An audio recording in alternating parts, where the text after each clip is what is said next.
Do you ever wonder if you have anything that you can offer God that He can really use? After this morning cup of inspiration, you're going to know that He can use anything that you give to Him. Hi, welcome. This is your morning cup of inspiration. Zoe is here with me, although she needs a bath, but I know a lot of you love Zoe, so she's going to sit right here while I tell you this amazing story. In the Bible, in the Old Testament, and it's before Chronicles, it's before Ezra and Chronicles, it's in Kings. 1 Kings chapter 17, and I'm going to start reading in verse 7. Now, Ahab became king of Israel. He was ruling it from Samaria, and he was doing evil in God's sight. And so God said in chapter 17 of 1 Kings, verse 1, that there would be neither dew nor rain in the next few years, except at God's command. So Elijah had been living by a brook, and the ravens were bringing him food.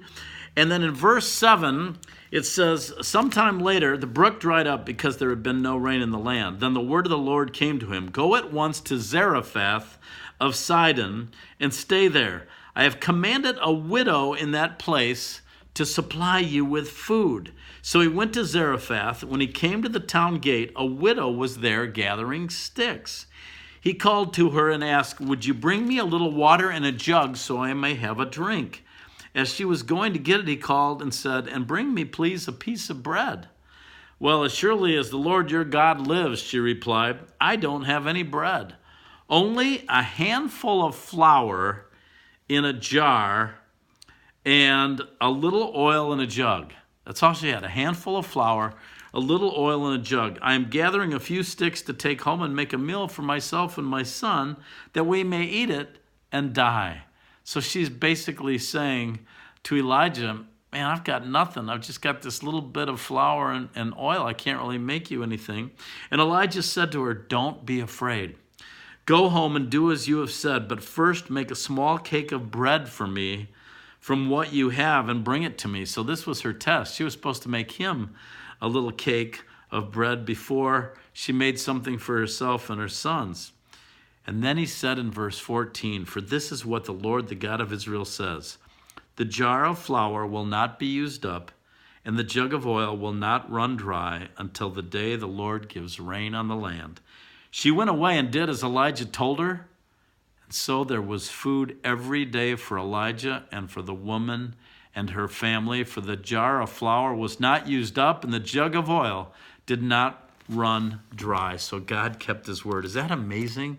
You think, what can be done with a handful of flour and a little bit of oil in a jar? Well, God provided food for them for months, for all three of them. And so that is what God can do.